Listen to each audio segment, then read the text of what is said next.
네, 다 같이 일어나셔서 주기도문 하심으로 예배 시작하겠습니다. 하늘에 계신 우리 아버지여, 이름이 거룩히 여김을 받으시오며 나라가 임하옵시며 뜻이 하늘에서 이루어진 것 같이 땅에서도 이루어지이다.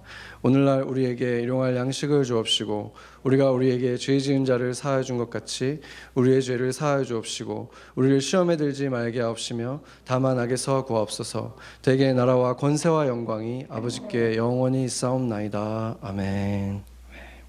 제가 먼저 읽겠습니다. 나는 너희에게 물로 세례를 베풀었거니와 그는 너희에게 성령으로 세례를 베푸시니라.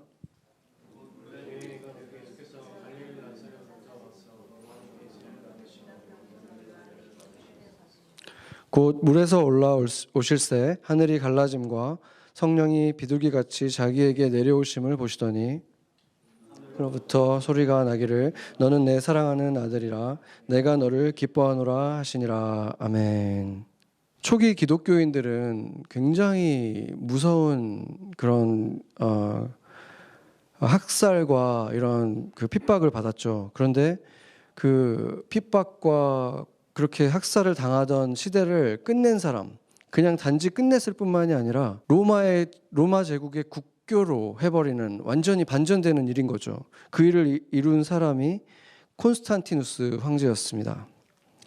그래서 그분에 대해서는 여러 가지 상반되는 그 평가들이 있는데, 콘스탄티누스가 언제 세례를 받았냐면 죽기 직전에, 그 영어로 death bed라고 하잖아요. 그 베드에서 죽기 직전에 세례를 받은 것으로 또 유명합니다.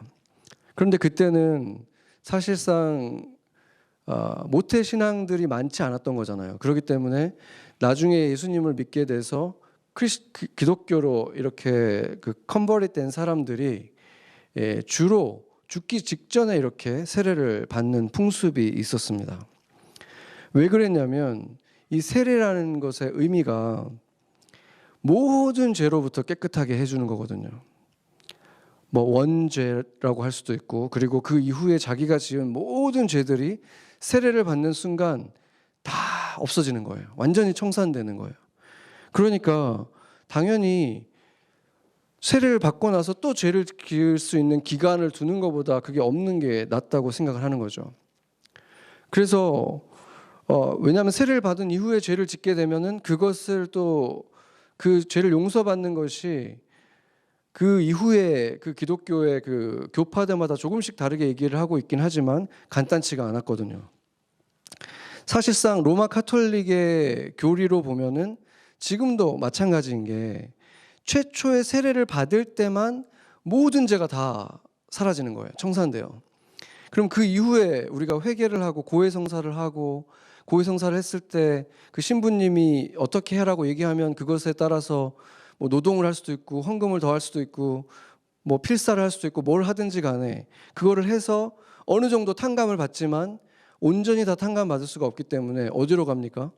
연옥이라는 곳에 가서 거기서 뭐 수천 년 수만 년 동안 갇혀서 그걸 다 갚고 나서 천국에 들어갈 수 있는 거예요. 그러니까 어떤 게 더 좋겠습니까? 최대한 늦게 세례 받아가지고 한 번에 끝내는 게 좋잖아요. 그러니까 그렇게 하고 싶었던 거죠, 이 콘스탄티누스가. 그렇다면 왜 이 카톨릭이 이제 전반적으로 유럽을 다 지배했던 그 중세 시대 때부터 왜 아이들한테 태어나자마자 얼마 안 돼서부터 유아 세례를 줬는가? 몇 가지 이유가 있는데 그 중에 중요한 것 한 가지는 뭐냐면, 카톨릭에서는 갓난 아기도 세례를 받지 않으면 그 원죄 때문에 지옥에 간다고 믿었기 때문에 어떻게 해야 됩니까? 그러면 태어나자마자 빨리 최대한 또 세례를 줘야 되는 거죠. 왜냐하면 아이들이 많이 죽었잖아요. 옛날에는 한국도 그랬지만 유럽도 태어나자마자 얼마 안 돼서 죽는 아이들이 너무 많았기 때문에 최대한 또 태어나자마자 세례를 줘야 되는 거죠. 이렇게 그 세례의 또 하나의 특징은 세례가 없이는 구원도 없다.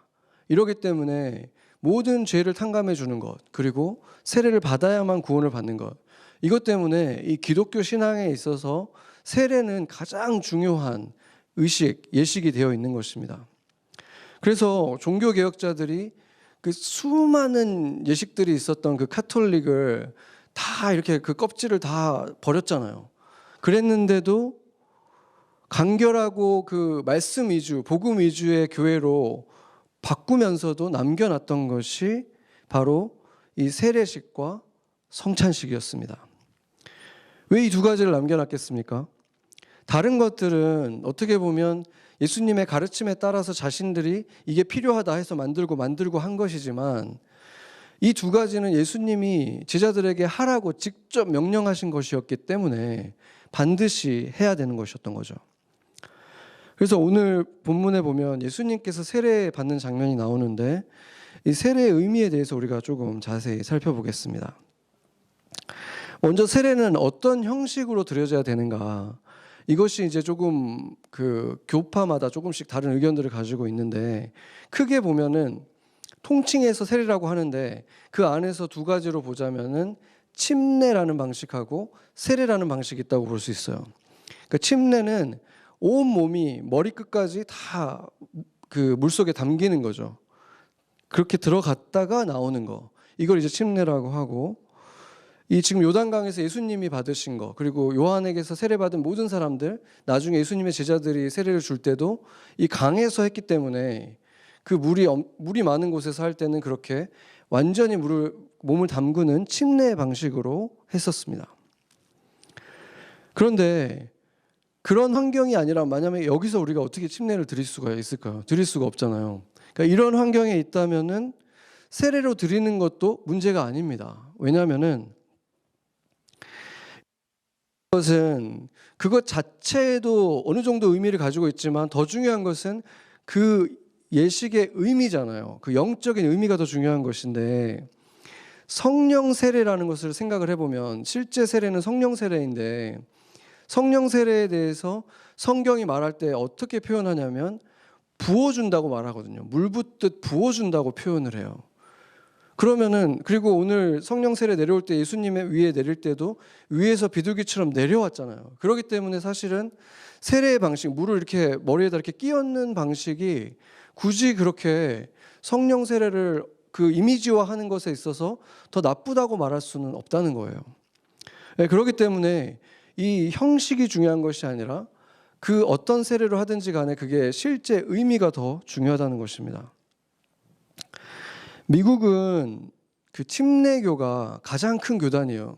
미국에서는 장로교가 작은 교단이에요. 큰 교단이 아니거든요. 근데 한국에서는 대부분이 다 장로교잖아요. 그렇기 때문에 특히나 미국에 있는 우리 한인들은 이 세례에 대해서 조금 이렇게 좀 이렇게 섞여 있는, 혼합된 좀 생각을 가지고 있는 경우가 많은데, 이 한국에서 그러면 장로교가 대부분인 경우에 장로교에서는 유아 세례를 여전히 줍니다. 그러니까 카톨릭이랑 같은 방식으로 아기들한테 세례를 줘요.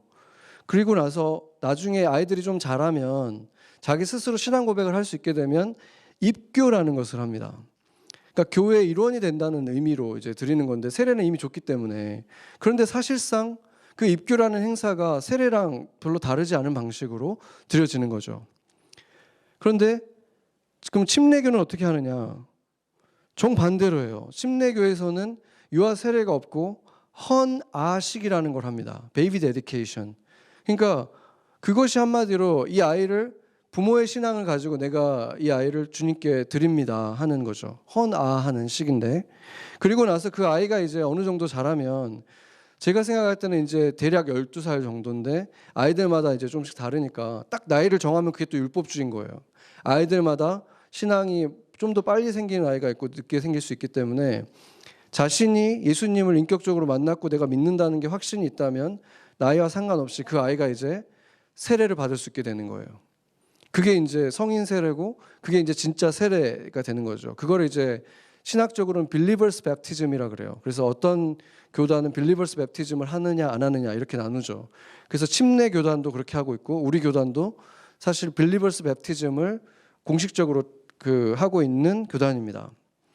그러니까 우리 교회도 사실은 헌아식을 하고 나중에 이제 그 빌리버스 bə프티즘을 했어야 되는데, 이름상으로는 우리 아이들 다 지금 여기서 유아세례 받았잖아요. 저희 애들도 유아세례 받았어요. 근데 오피셜리는 그게 이제 세례가 아니라 헌아식인 거예요. 그래서 그 아이들이 이제 그러면 이제 자라서 신앙을 갖게 되면 그때 입교라고 부르든지 뭐 세례식이라고 부르든지 상관없이 그게 실제적인 믿음을 가지고 하는 세례가 되는 것입니다. 왜냐하면 성경적인 세례는 언제나 자신의 신앙 고백을 하고 나서 받게 되는 거거든요. 내가 예수님을 믿는 상태에서 받는 것이지. 지금 그 카톨릭들은 보면은 여전히 다 세례를 받았어요, 어렸을 때.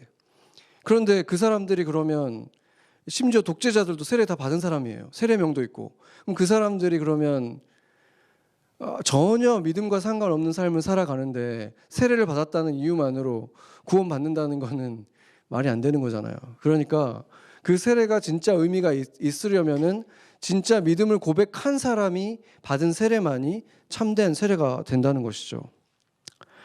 그러니까 제가 좀 부끄럽긴 하지만 제가 그 처음 세례를 받았던 게 제가 군대에 있을 때 받았거든요.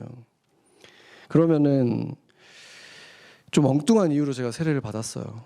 제가 군대를 가면은 이제 졸병 때 그 종교 활동이라는 게 있어요. 근데 종교 활동을 안 나가면은 내무반에서 뭐 하겠습니까? 다 고참들인데 거기 앉아가지고 각 잡고 이렇게 앉아 있어야 되고 자꾸 뭘 시켜요. 자기들은 TV 보고. 그러면 너무 피곤해지니까 그때 무조건 졸병들은 다 종교 활동을 무조건 가야 되거든요. 거기 가면은 한 두세 시간 동안 약간 민간인처럼 시간을 좀 보낼 수 있게 되니까 뭐 기독교로 갔어요. 제가 갔는데 거기 가면은 이제 막 그 동네 교회, 강원도 시골에 있는 동네 교회에서 막 찬양팀 나와가지고 막 찬양을 해요. 민간인들 보니까 또 너무 후둥그레져가지고 사복을 보는 것도 신기하고 그렇기도 하고, 또 제일 중요한 것 중에 하나가 초코파이를 줬거든요. 그때는 그게 진짜 너무 귀하니까 그거 하나씩 받아 먹고 뭐 일석삼조 사조가 막 되는 거예요. 그러니까 당연히 갔죠. 근데 어느 날 그 군 목사님이 세례 안 받은 사람들을 세례를 받으라고 하는 거예요.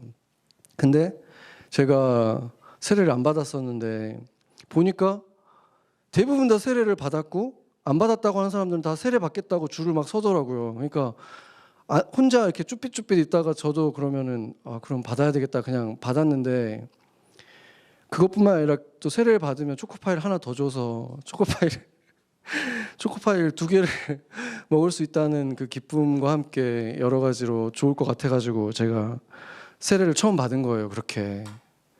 근데 뭐 기분도 좋더라고요. 뭐 세례 받으니까. 근데 나중에 이제 제가 예수님을 믿고 교회를 다니는데 나는 뭐 세례 교인이다 해가지고 성찬식도 참여하고 막 다 했는데 어느 순간부터 이게 내가 그때 받았던 세례에 대해서 성경을 읽기 시작하니까 그렇게 엉뚱하게 그렇게 받은 거에 대해서 좀 약간 죄책감도 좀 들고 편하지가 않더라고요. 그래서 제가 이 믿은 지는 좀 시간이 지났었지만 이 MMC에 와가지고 최재형 목사님한테 제가 여기서 세례를 받았어요.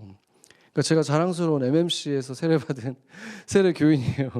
그러니까 놀라운 일이죠. 어떻게 보면 여기서 제가 세례를 받았고 여기서 이제는 제가 세례를 주는 담임 목사가 돼 있는 거니까 대단한 일이 하나님이 이루고 계시는 건데, 여러분도 만약에 뭐 진짜 기억도 안 나는 유아 세례를 받았는데 내가 믿음으로 고백하고 세례를 받고 싶다는 마음이 있으면 세례를 받으시기를 바라고, 또 뭐 어렸을 때 초등학교 때도 교회에서 입교도 그렇게 한대요. 막 몇 살이 되면은 이제 유아 세례 받은 애들 나와서 입교해 이렇게 하면 선생님들이 하라고 하니까 그냥 와가지고 그냥 쭈루루 받는 거예요.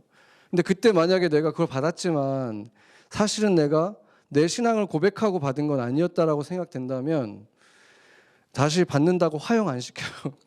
옛날에는 막 종교개혁자들이 화형시키고 막 이랬거든요. 재침례에 대해서 막 했지만 지금은 그렇게 하지 않으니까 믿음의 고백을 하고 세례 받는 것이 진짜 세례고 그것만이 진짜 효력이 있는 세례이기 때문에 그것을 받는 것은 당연한 것입니다. 그래서 저희 교회가 제가 이제 교회를 맡고 나서 아직 한 번도 세례를 못 드렸었는데 뭐 코비드가 있고 그래서 못 드렸죠. 근데 이번 이제 지금부터 이제 한 달 정도 남았어요. 그때 세례를 주려고 합니다. 그래서 여러분들이 지금 이제 한 달 정도 남았잖아요. 이 사순절 동안에 기도를 해보고 내가 이제 믿음을 갖고 내가 지금 정말 고백을 해서 세례를 받고 싶다 이런 마음이 있으신 분들은 제가 드리는 첫 번째 제 인생 최초의 이 세례에 여러분들이 참여하면은 저도 너무 기쁠 것 같습니다. 여러분들이 꼭 참여해 주시기를 바라겠습니다. 오늘 본문을 보면은 세례를 두 가지로 구분을 하고 있어요. 세례 요한이 줬던 물 세례와 예수님이 주신 성령 세례, 이렇게 지금 이 두 가지로 구분을 하고 있는데, 요한이 준 세례의 의미는 보면 요한이 외쳤던 것이 주의 길을 곧게 하라, 주의 길을 예비하라 였잖아요. 그러니까 내가 지금까지 지었던 죄들에 대해서 회개하고 그것을 깨끗함을 받아서 이제 주님을 맞을 준비를 하는 그런 세례였던 거죠. 그런데 그렇다면 예수님이 주시는 세례는 그럼 무엇인가? 지금은 우리가 뭐 요한의 세례 따로 받고 이런 게 아니잖아요. 그러니까 이 세례는 결국에는 예수님의 이름으로 받는 세례에도 이것이 포함되는 거예요. 예수님의 이름으로 우리가 세례를 받을 때, 물 세례를 받을 때 그때 기본적으로 지금까지 지었던 모든 죄악에 대해서 내가 그냥 생각 자체가 죄로 가득했던 것에 대해서 하나님 앞에 죄를 고백하고 깨끗하게 되어서 주님을 맞을 준비를 하는 그런 것이 지금 이 세례식입니다. 그런데 그것은 시작에 불과한 거예요. 더 중요한 의미가 이제 로마서에서 바울이 말해주고 있습니다. 로마서 6장 3절 한번 같이 읽어보겠습니다. 6장 3절. 무릇 그리스도 예수와 합하여 세례를 받은 우리는 그의 죽으심과 합하여 세례를 받은 줄을 알지 못하느냐. 아멘. 이거는 이제 우리가 세례를 받을 때 일어나는 일이 단순히 어떤 죄를 씻는 것에서 그치지 않는다는 것을 보여주는 거예요.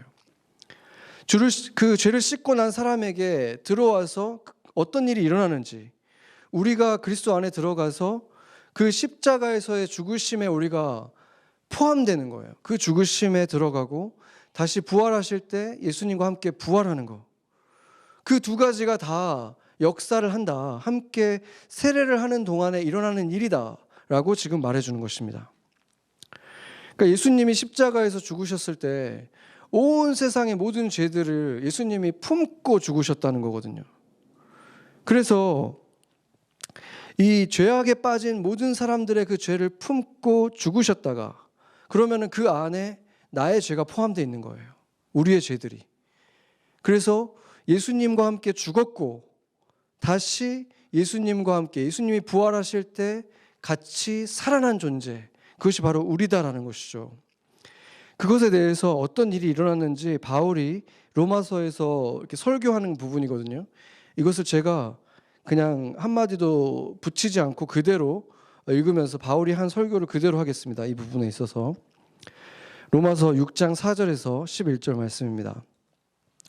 그러므로 우리가 그의 죽으심과 합하여 세례를 받음으로 그와 함께 장사되었나니 이는 아버지의 영광으로 말미암아 그리스도를 죽은 자 가운데서 살리심과 같이 우리로 또한 새 생명 가운데서 행하게 하려 함이라. 만일 우리가 그의 죽으심과 같은 모양으로 연합한 자가 되었으면 또한 그의 부활과 같은 모양으로 연합한 자도 되리라. 우리가 알거니와 우리의 옛사람이 예수와 함께 십자가에 못 박힌 것은 죄의 몸이 죽어 다시는 우리가 죄에게 종노릇하지 아니하려 함이니 이는 죽은 자가 죄에서 벗어나 의롭다 하심을 얻었음이라.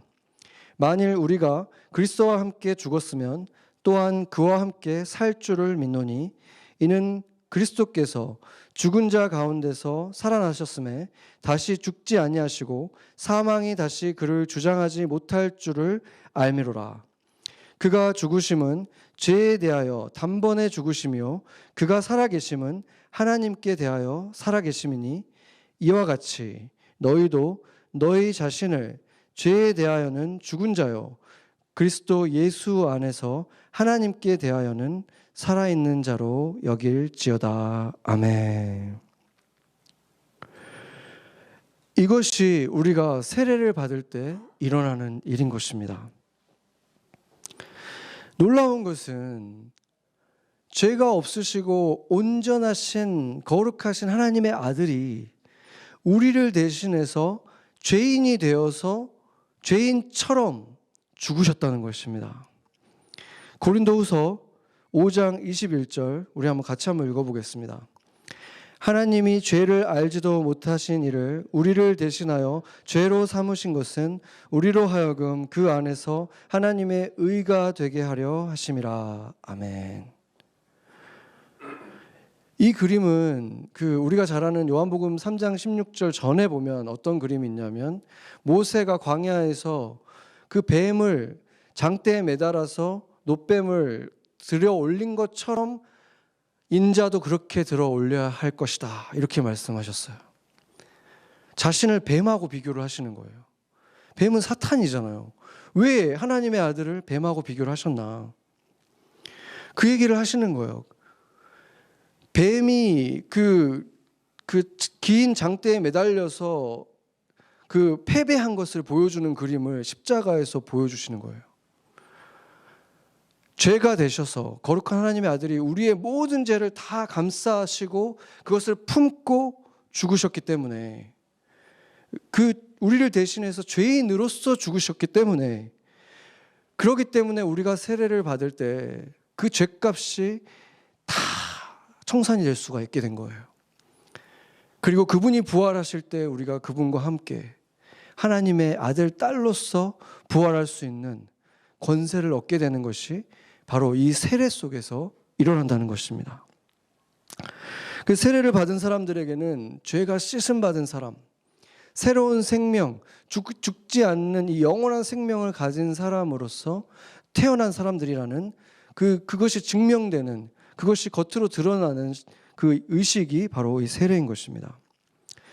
이제 세례의 세 번째 의미를 볼 텐데, 갈라디아서 3장 27절 29절입니다. 여기를 보면은 그리스도와 합하기 위해서 세례를 받는다 얘기를 하고, 그렇기 때문에 헬라인이나 유대인이나 종이나 자유인이나 남자나 여자나 남녀노소 아무나 상관없이 우리가 예수로 옷 입고 다시 태어난 것이기 때문에 우리에게는 이제 아무런 차이가 없이 우리는 하나의 유니폼을 입은 사람처럼 하나가 되었다, 이 얘기를 하는데, 특이한 말을 합니다. 29절에 보면 아브라함의 자손이고 아브라함에게 약속한 그 유업을 받게 된 자들이다, 이 얘기를 하고 있는 거예요.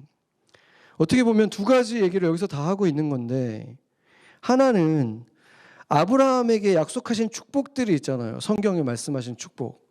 사실은 성경에 말하고 있는 그 모든 축복들은 아브라함에게 하신 축복이에요. 그러니까 아브라함의 축복을 너희가 받게 된다, 이거는 우리가 하나하나 말로 표현할 수 없을 만큼 엄청난 축복을 얘기하는 거예요. 왜냐하면 그 안에, 아브라함 안에 야곱이 들어있고 이삭이 들어있고 요셉이 들어있고 다윗이 들어있고, 이 이스라엘이라는 모든 것에 대한 축복이 이 아브라함의 축복 속에 다 있는 거거든요.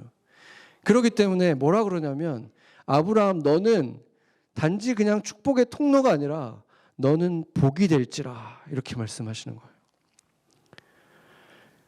당연히 이 복 자체가 될 수는 없는 거잖아요. 하나님이 복 자체이고 아브라함은 통로인 게 맞지만, 너 자신이 복이라고 할 만한 존재가 되게 해주겠다. 어마어마한 거예요. 그래서 뭐라 그러냐면, 너를 저주하면 그 사람이 저주를 받고, 너를 축복하면 축복하는 그 사람이 그 축복을 돌려받게 된다. 근데 이거는 사실 하나님에 대해서 말씀하실 때 이렇게 말하거든요. 너희가 나를 가까이 하면 내가 너희를 가까이 할 것이고, 너희가 나를 축복하면 너희가 축복을 받을 것이고, 너희가 나를 찬양하면 너는 칭찬을 받을 것이고, 너희가 나를 멀리하고 저주하면 너희가 그것을 받게 된다. 그거거든요. 근데 그것이 너한테 그 복을 주겠다라고 얘기했다는 거는, 그 아브라함의 축복은 엄청난 것인데 그것을 그리스도인들에게 주겠다, 그 유업을 받는 자가 되는 현상이 바로 이 세례 속에서 일어난다, 그 얘기를 하고 있는 거예요. 그리고 또 중요한 것은 아브라함의 족속이 되었다. 이것의 중요한 점은, 너희가 이제는 각자 가정 환경도 다르고 민족도 다르고 배경도 다르고 다 달랐지만, 너희는 이제 그리스도란 이름 안에서 한 족속이 되었다, 한 가족이 되었다, 그것을 선언하는 것이 바로 이 세례인 것입니다. 그래서 우리가 아브라함의 자손이 된 것이 뭐 이제 진짜 핏줄로서 유대인이 된 것은 아니잖아요. 영적 이스라엘, 영적 유대인이 된 것인데, 이 마음에 대해 해당하는 히브리어가 레브라고 하거든요. 이 레브라는 말은 자아, 의식, 뭐 생각, 감정, 그러니까 이 외적인 것을 제외한 내적인 나 자신을 말하는 것이 바로 레브예요. 그렇기 때문에 이 세례가 이루어질 때 몸의 씻음은 이 바깥에서 일어나는 일이면 내면의 씻음이 일어난다는 것이잖아요. 그 내 자아에, 내 내면에, 내 inner person이 씻겨지는 것을 말하는 것인데, 우리가 보면은 신체적으로 다 멀쩡해 보이긴 하지만 다 어딘가 조금씩 다 돌연변이가 있잖아요. 실제로 보면 이게 인간이 온전한 존재가 아니라 정말 점점 인류가 지금 계속 나아갈수록 돌연변이 숫자가 어마어마하게 늘어나고 있더라고요. 지금 보면. 그러니까 유전적 결함들을 다 가지고 있는데, 그것처럼 인류의 내면도 마음도 온전하지 않은 상태로 태어나는 거죠. 그런데 성경은 뭐라고 말하냐면 몸도 마음도 그렇게 병들어 있는 이유가 죄 때문이다라고 말하는 거예요. 그래서 우리 인간 안에는 죄가 있는데, 이렇게 아이를 키우다 보면은 배우게 되는 게, 애가 이렇게 말을 할 줄 알게 되면은 거의 제일 먼저 하는 말 중에 하나가 no 막 이런 거잖아요. 그러니까 아이들이 우리보다는 착하다고 할 수 있겠지만 이 안에 이미 그 죄성을 가지고 있다는 것을 보게 되는 상황들이 계속 있어요. 근데 그것이 자라면서 어떻게 됩니까?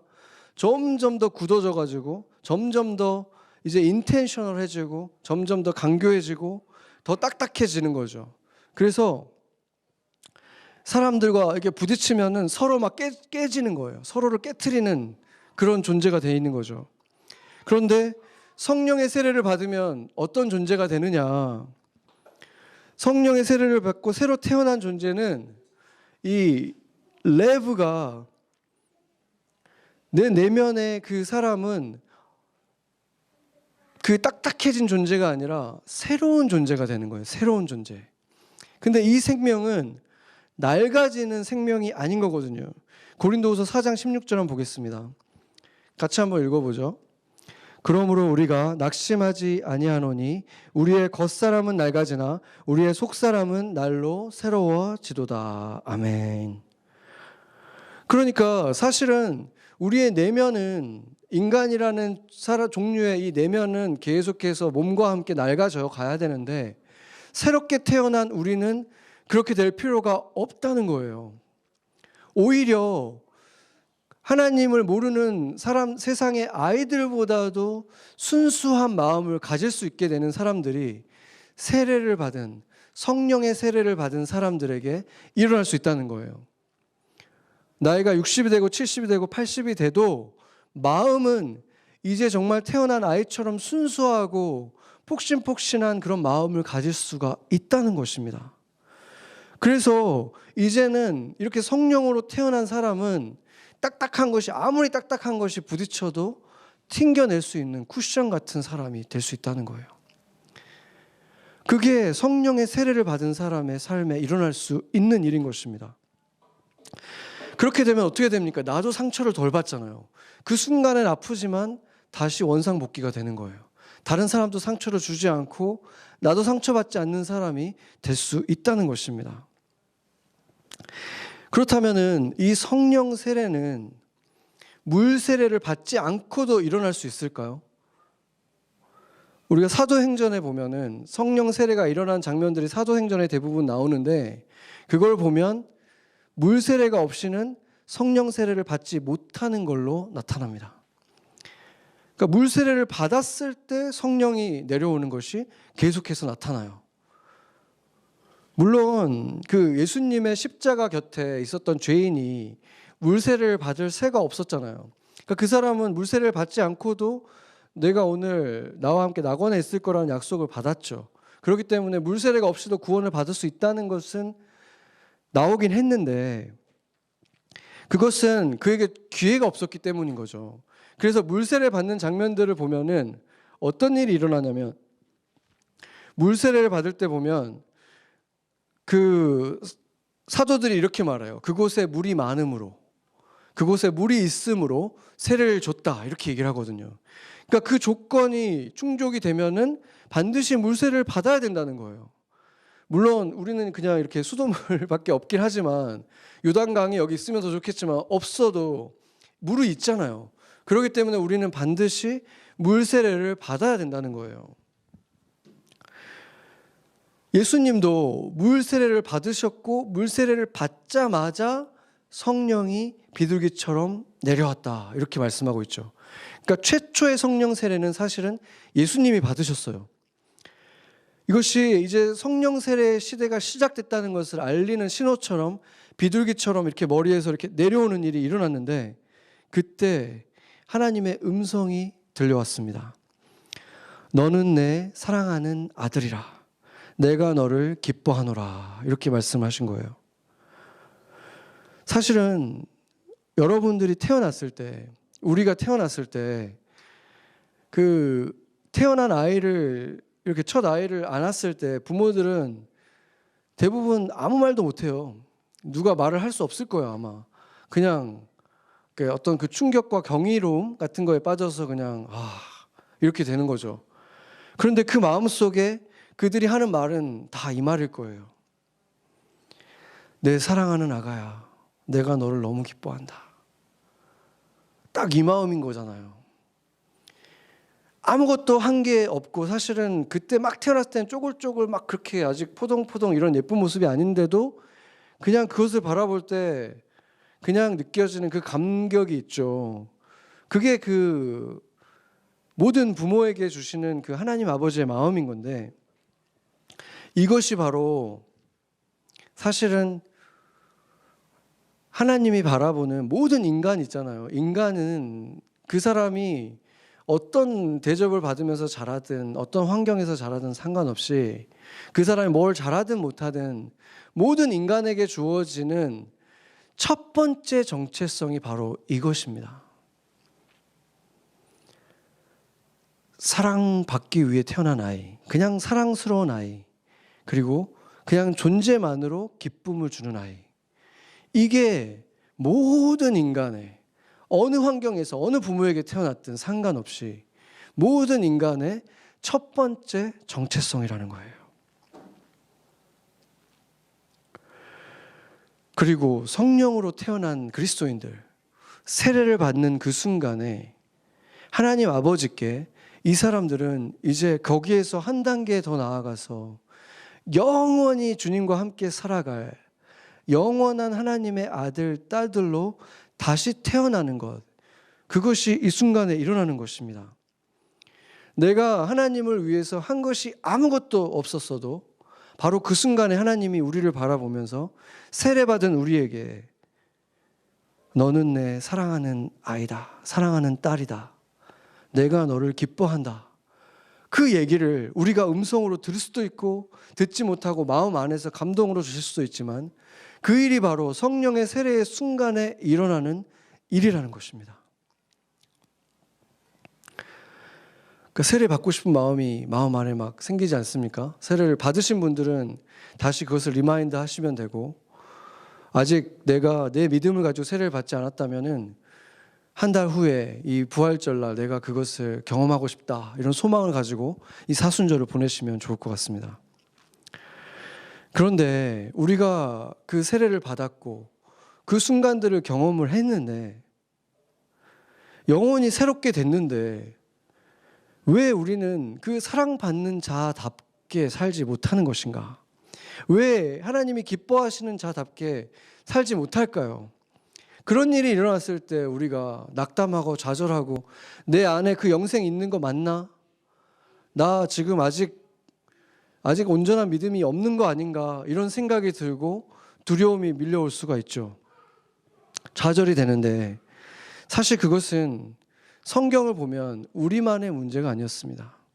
예수님과 실제로 3년 동안 예수님과 먹고 자고 같이 하고, 예수님이 기적 일으키시는 거, 죽은 자를 살리는 거 다 눈으로 봤고, 십자가, 부활, 그리고 심지어 부활 이후에 오순절날 성령으로 강림해가지고 자신에게 임하는 불꽃처럼 임하는 성령을 받고 그것을 받아가지고 자신이 할 줄도 몰랐던 그 설교를 막 했던 사람 있잖아요.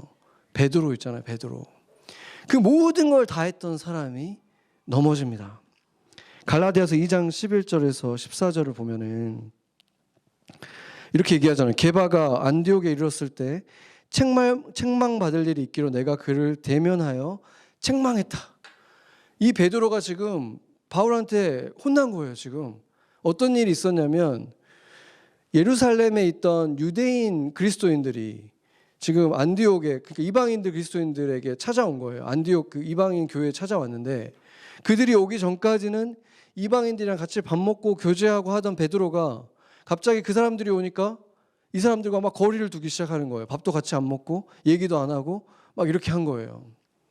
그걸 보고 바울이 이제 막 화가 나가지고 지금 막 혼낸 거죠.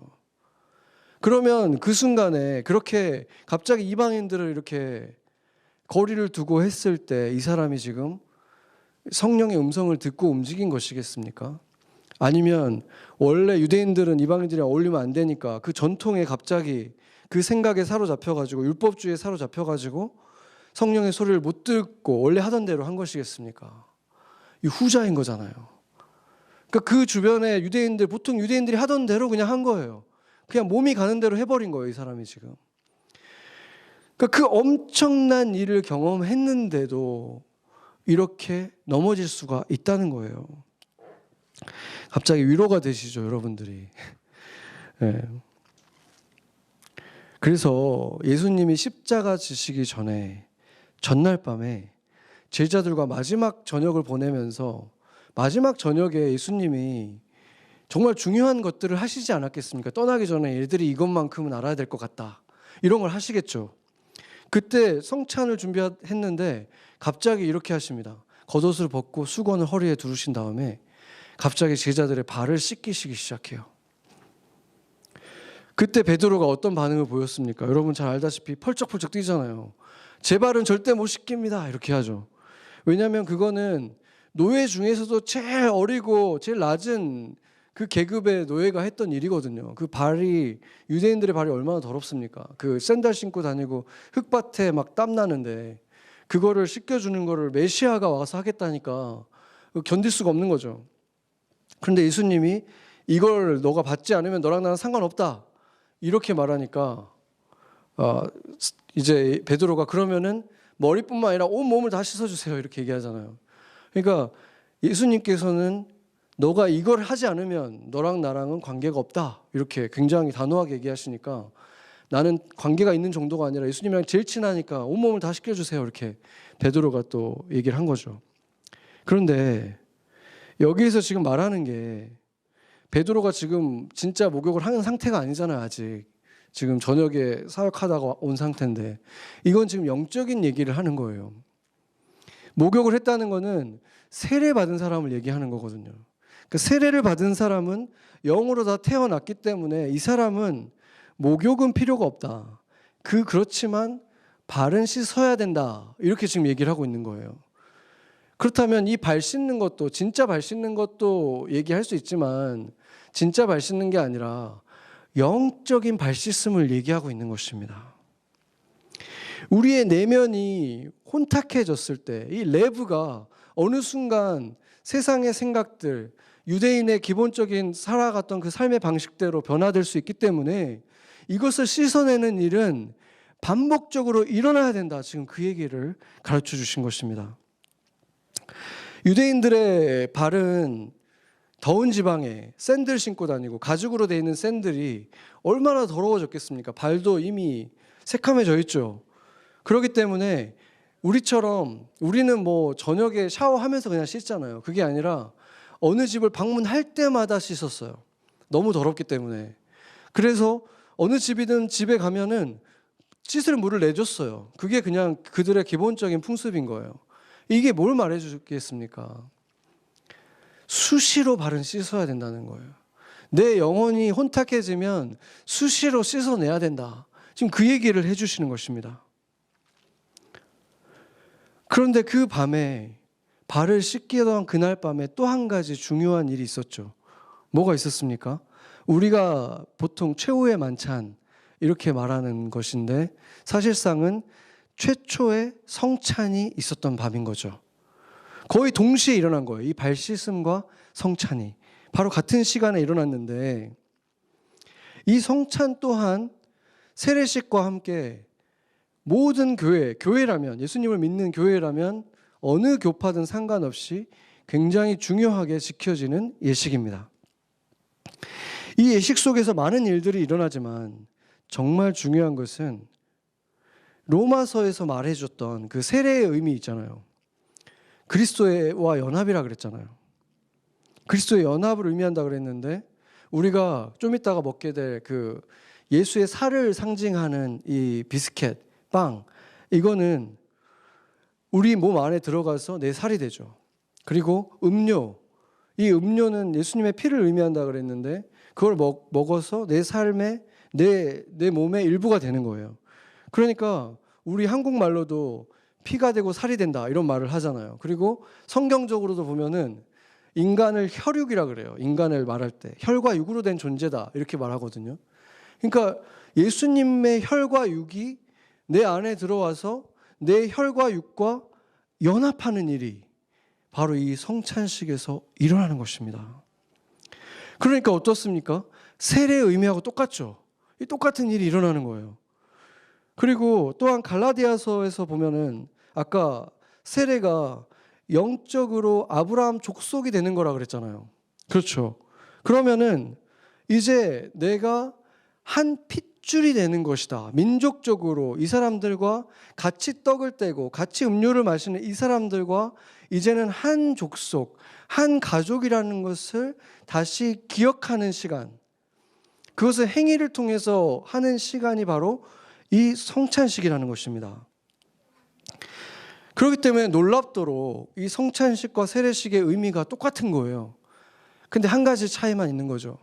세례식은 인생에 단 한 번 있는 거지만 세례식은 계속해서 반복적으로 일어나는 일인 것입니다. 그래서 우리가 온전한 성찬식을 드릴 때 성령 세례를 이미 받았던 분들, 예전에 내가 어떤 식으로 세례를 받았든지 간에 그 세례를 받고 나서 내가 성령 세례를 받았다, 이것이 있는 분들은 우리가 성찬식에 참여할 때마다 그 일이 다시 한번 내 속에서, 영혼 속에서 씻음이 일어나면서 다시 리마인드 되는 거예요. 리프레시가 되는 거예요. 그렇기 때문에 이 성찬식은 성령 세례를 받은 사람들이 참여하는 거죠. 그런데 아직 물 세례나 유아 세례밖에 받지 못했다, 이런 사람들 속에서는 지금 이 시간이 성령 세례가 일어날지도 모른다라는 기대감을 가지고 참여할 수 있게 되는 시간이 되는 것입니다. 그래서 우리가 이제 곧 성찬식을 같이 하게 될 텐데, 우리가 마음으로서 이 성찬식을 기도하면서 준비했으면 좋겠습니다. 지금까지 우리가 알았던 성찬식보다 더 깊은 의미, 이 세례만큼이나 중요한 이 성찬식에서 하나님이 다시 내가 세례를 받는 것 같은 하나님 주님과의 연합이 일어나고, 내가 그리스도 안에서 이 사람들과 한 가족이라는 것이 다시 한번 리프레시 되는 그 일이, 영적인 세례 같은 일이 이 시간에 일어나기를 기도하는 마음을 가지고 같이 준비하면 좋겠습니다. 이제는 우리 주 예수 그리스도의 은혜와 아버지 하나님의 크신 사랑과 성령님의 감동 감화 역사하심이 오늘 이 예배 속에서 사랑하는 주님과 하나가 된 우리 맨하탄 선교교회 성도들 한 사람 한 사람과 그들을 통해서 삶 속에서 작은 그리스도를 경험하게 될 그들의 동료들, 가족들, 주변 사람들을 위해 이제로부터 영원토록 함께 하시기를 간절히 축원하옵나이다. 아멘.